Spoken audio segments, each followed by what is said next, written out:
Oke, selamat datang kembali rekan-rekan mahasiswa. Di pertemuan atau di video ini kita mulai belajar mengenal namanya struktur data, di mana kita mempelajari suatu struktur baru, yaitu namanya array gitu ya. Nah, saya share screen dulu. Oke. Kita belajar tentang array dan kita seperti biasa akan menggunakan media pembelajaran yaitu Waitress. Oke, kita lihat bagian kiri di sini ada array ya. Oke, apa itu array? Array itu tempat penyimpanan data yang nilainya itu bisa lebih dari satu.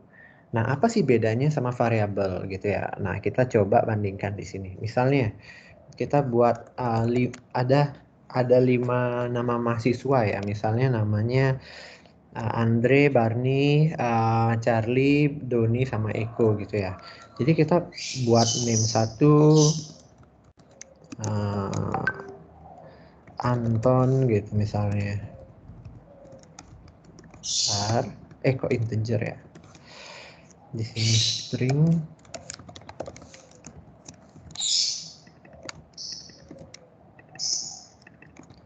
Nah, ini kita harus buat banyak ya jadinya variabelnya. 4, 5, di sini ada Barney, ada Charlie, Doni, dan juga ada Eko. Oke.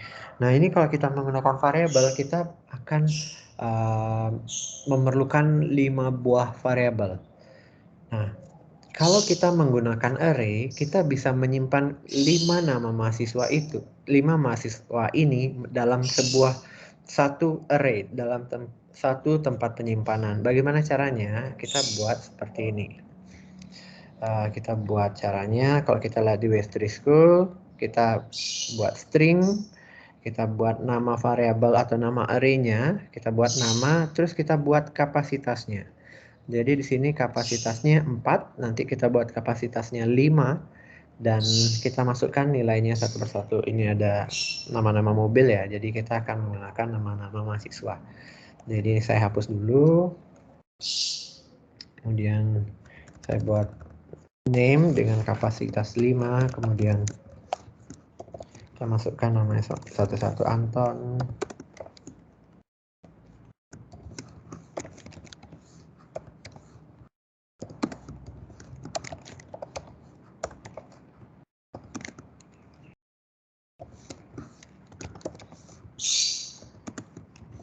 Eko, oke, dan terakhir Eko. Nah, oke, ini jauh lebih mempermudah ya. Ini bayangin kalau tadi kalian buat 5 ke bawah, jadi ini buat 5 dalam satu line. Bagaimana jika datanya itu 100 ataupun 1 juta? Jadi kalian bisa lebih efektif. Nah, ini cara menggunakan array. Saya ilustrasikan gitu ya dengan Word gitu. Misalnya sebelumnya kita buat string variabelnya atau array-nya bernama name, kapasitasnya 5. Nah, jika kita ilustrasikan, maka bentuknya kurang lebih seperti ini. Nah, di dalam array itu ada namanya index. Index ini bisa disebut atau apa ya, bisa bilang nama lainnya itu adalah nomor urut gitu ya. Jadi Anton ini punya nomor urut 0, Barney 1, ini Charlie 2, Doni 3, dan Eko 4 gitu. Jadi array itu selalu dari 0 gitu ya. Jadi kalau array kalian kapasitasnya 100, jadi indeks array kalian tersebut itu dari 0 hingga 99 gitu. Jadi enggak dari 1 ya, tapi dari 0 gitu. Nah, jadi kalau misalnya kalian manggil mahasiswa berdasarkan nomor urut indeks atau indeks dalam array gitu. Jadi kalau kalian panggil nomor urut 0, yang keluar adalah si Anton. Kalau kalian panggil nomor urut 3, yang keluar adalah Doni. Kalau kalian panggil nomor urut 4, yang keluar adalah si Eko. Nah, wait. Oke, sekarang kita coba memasukkan nilai dengan cara yang lain ya. Kita memasukkan nilai dengan cara satu persatu berdasarkan indeks. Bisa seperti ini. Name 0 sama dengan Misalnya saya masuk ini, boleh deh Anton lagi ya, Anton. Copy biar lebih cepat.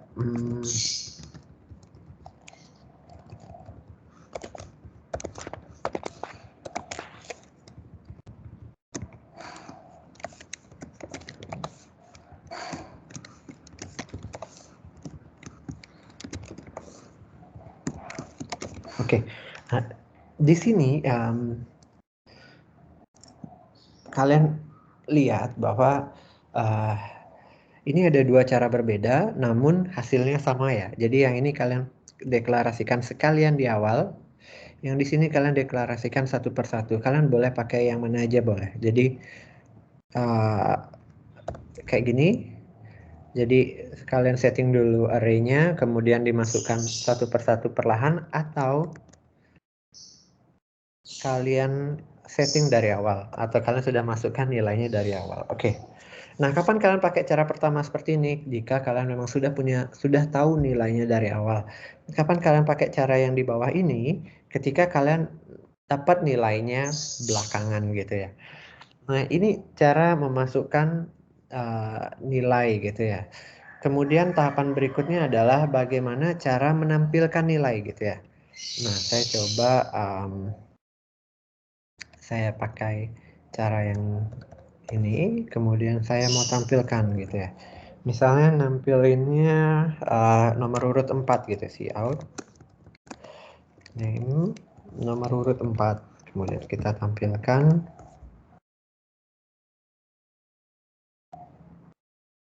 Harusnya si Eko yang keluar.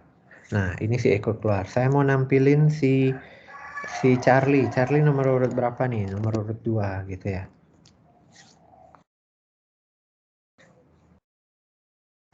Oke, si Charlie sudah keluar ya.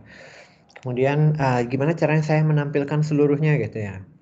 Nah, kebetulan karena ini indexing ini nilai yang berurutan ya dari 0 sampai 4, jadi kita bisa menampilkannya menggunakan for. Nah, kita bisa lihat referensi for di sini. Kita bisa copy.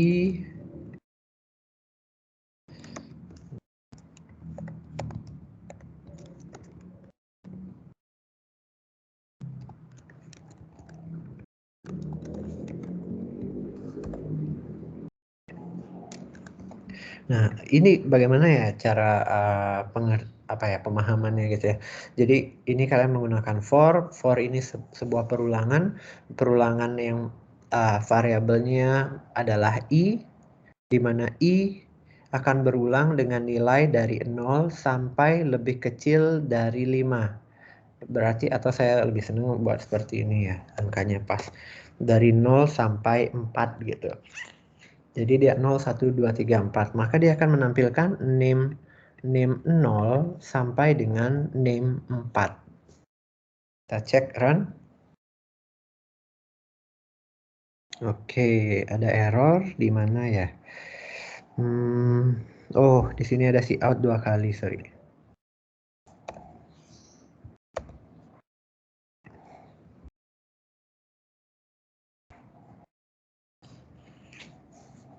Oke, ada Anton, Barney, Charlie, Eko, dia akan muncul semua.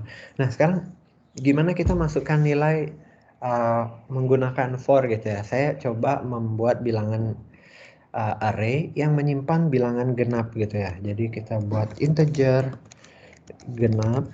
Ini genap nih namanya boleh beda-beda ya, tergantung kalian inginnya. Saya buat kapasitasnya 5 aja cukup. Kemudian saya buat for lagi. Atau saya hapus saja dah ini ya. Biar kita fokus. Oke. Saya mau dia melakukan pemeriksaan dulu gitu ya. Jadi ini akan bilangan genap 5 bilangan genap berarti dari 0, berarti 2, 4, 6, 8, 10. Berarti dari perulangannya dari 0 sampai 10 gitu ya. Di situ saya lakukan pemeriksaan dulu. If i modulus 2 sama dengan 0, maksudnya adalah jika I itu kan dari 0 sampai 10 gitu ya.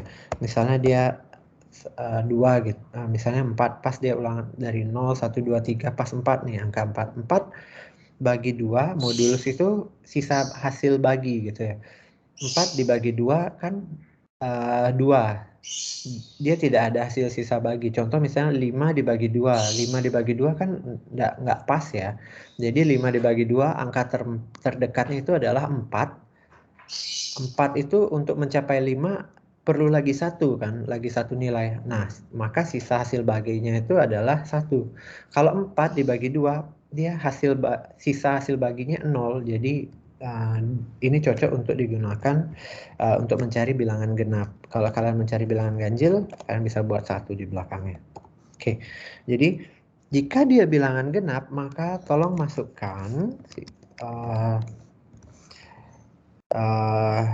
nilai tersebut ke dalam array genap gitu ya. Kita masukkan nilai I tersebut ke dalam array genap. Nah, tapi indeksnya ini ada masalah nanti. Indeksnya ini kan 0 dari I, kalau kita menggunakan I ya. I ini kan dari 0 sampai 10. Jadi dia tidak berurutan dengan baik gitu. Jadi dia akan masuk hanya di indeks yang genap. Maka saya buat lagi variabel yang namanya indeks ya. Jadi ketika bilangan genap itu didapatkan, maka indeks ini akan bertambah 1. Oke. Indeks, oke, saya buat dulu indeksnya ini 0 dulu di awal ya. Jadi dia dari 0 terus bertambah. Oke. Terus kita buat for lagi. For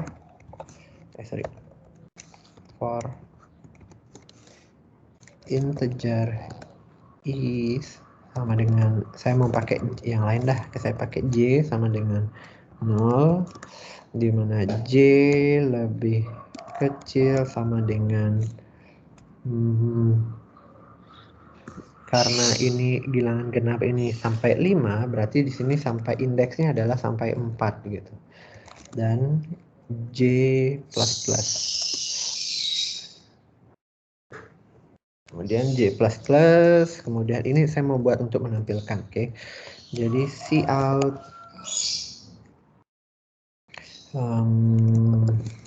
genap, kemudian saya buat J, dan kemudian saya buat koma. Run. Titik koma belum. Oke. Saya rapikan.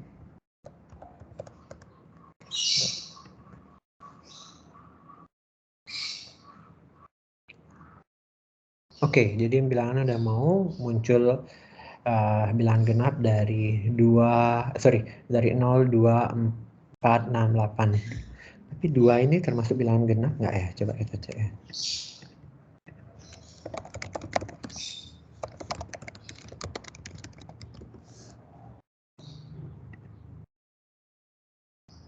Oke, jadi bilangan genap terkecil dari 0, 0 ini juga termasuk dari 0 ini juga termasuk bilangan genap. Oke, jadi ini udah bisa. Nah,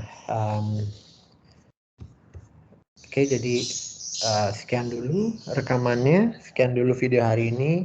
Kita belajar array. Di pertemuan berikutnya kita belajar yang lebih sulit. Ini kita belajar tentang linked list, mirip dengan array namun lebih kompleks ya. Oke, sekian dulu. Terima kasih.